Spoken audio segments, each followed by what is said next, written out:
বিশিষ্ট লেখিকা, যুৱ লেখিকা সন্মান সৈতে অভিহিত অসম চৰকাৰৰ পৰা পোৱা যুৱ লেখিকা সন্মানেৰে সন্মানিত শ্ৰদ্ধাৰ বৰ্ষা শইকীয়া বৰুৰ কাষত তেখেতৰ বাসগৃহত আৰু তেখেতৰ পৰিয়ালৰ সমূহ সদস্য আছে। আমি গৌৰৱ অনুভৱ কৰিছোঁ আমাৰ টীমৰ এজন সদস্য গৌতম শইকীয়াদেৱৰ ধৰ্মপত্নী বৰ্ষা শইকীয়া বৰুৰ এই খবৰ পাই আমি অতি আনন্দিত হৈছোঁ আৰু আজি এই সন্ধিয়া আহি উপস্থিত হ'লোহি। বৌলৈ এটি ক্ষুদ্ৰ উপহাৰ আমি এটি গ্ৰন্থ আগবঢ়াইছোঁ। বৌৰ পৰা আমি দুআষাৰ শুনিব বিচাৰিম তেখেতৰ মতামত আৰু অনুভৱ কি।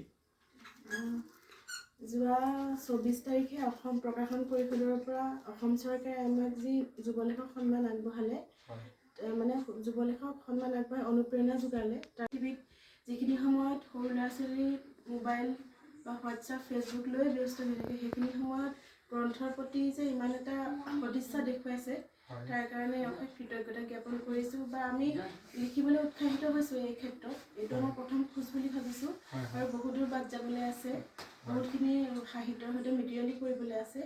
গতিকে সন্মান পাওঁ নাপাওঁ সেইটো এটা বেলেগ কথা, কিন্তু সাহিত্যিক হিচাপে প্ৰতিষ্ঠিত হোৱাটো বিচাৰোঁ জীৱনত, সেইটোৱে মোৰ সপোন।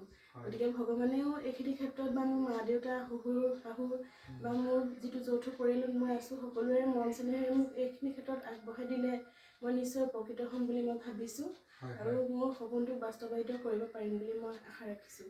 আপুনি যে ইমান ব্যস্ততাৰ সময়তো মোৰ ওচৰলৈ আহি মোক সন্মান যাচিছে বা অনুপ্ৰেৰণা যোগাইছে, তাৰ কাৰণে অসম বীমা নিগমলৈ মই ধন্যবাদ আৰু কৃতজ্ঞতা জ্ঞাপন কৰিছোঁ। ধন্যবাদ বৌ। আপোনাৰ